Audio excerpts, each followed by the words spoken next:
"Who's dead?" asked the sheriff. "Who've you run into this time, and who've you finished up?" It's Jackson. It's Dad Jackson," replied Jim Curry. The sheriff winced and changed color. This was quite another tale. "Jim," he said, "tell me that you don't mean it. Tell me that it ain't so." For Dad Jackson, as he was fondly known, was the best-loved citizen of Chester.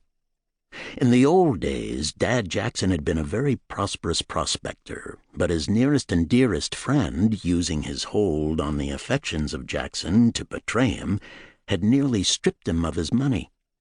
The blow had not robbed Dad Jackson of his trust in human nature, however, and there was hardly a man in Chester who, at one time or another, had not gone to Dad Jackson for help.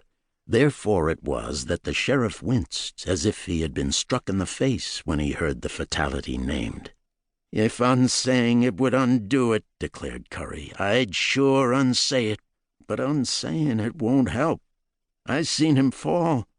I listened over him for his heart. He's dead, Sheriff, and he'll haunt me." "Dead!" exclaimed Mason, and then he shrugged his shoulders and gave his entire body a vigorous shake to get rid of the inertia that the word brought to him. "Tell me the straight of it, Jim. What happened?" "We were talking along friendly," said Jim Curry. "We were talking about some of the old times, and in the midst of things I started showing Jackson the double roll, and a gun went off, and—" He paused, unable to finish the description. "You come along with me, Mason, and I'll show you. I can't no way talk about it as easy as showing you what happened out at Dad's house." The sheriff nodded. "I'm plumb sorry, Jim," he said, "that this here happened, but I can't take you out there. You'll have to wait here until I come back." He opened a drawer in his desk and took from it a bunch of keys. "Wait!" exclaimed Curry. "You don't mean that you'd lock me up, Sheriff?" "It don't mean nothing, Jim," Mason assured him mildly. "It don't mean a thing. You just stay here, safe and quiet. Even if worse comes to the worst, which it won't, they can't do no more than send you up for manslaughter." "Send me up? Prison, you mean, Sheriff?" "In a manner of speaking," said Mason, not too adroitly, dodging the issue. "That's what I mean.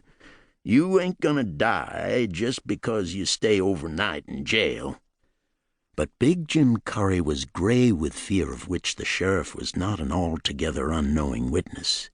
He had seen, before this, big men and brave men tremble at the thought of imprisonment, men who would dare 100 dangers readily enough in the open, but whom the thought of prison walls threw at once into a panic. "Wait a minute, Mason," protested Curry, backing toward the door. "I come in here to tell you what's happened. I didn't come in to see you shove me into a cell and turn the key. Is that friendly, Mason? Or do you think I'm so doggone cheap that I'd let you do all of that without a fight?" The sheriff nodded. "I know how you feel, partner. I'd like to let you out of this if I could, but it wouldn't be right. And it wouldn't be good even for you, Jim. You know how Dad Jackson stood with the boys around here. We all love that old man, Jim, and the boys are sure gonna take it mighty hard when they hear what's happened. Just for a day or two, mind you. Some of the gents are apt to talk about guns and ropes and whatnot, and the best thing you can do to keep your hide safe is to get inside of steel bars and stay there. Understand?" Jim Curry was still gray, and he shook his head. "I don't like it, Sheriff," he kept saying. "It makes me all wrinkle up inside. It takes all the starch out of me, you see." "I can't stand here arguing," exclaimed the sheriff. "You step over here and go through that door, Curry. There's nobody else inside. You'll have the whole place to yourself, all the blankets you want for your bunk, magazines to read, and everything else.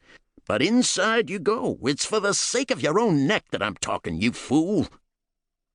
As he spoke in this burst of temper, he walked across the room straight at Jim Curry, and, quite unconsciously, he dropped his right hand on the butt of his revolver. It was a most unfortunate...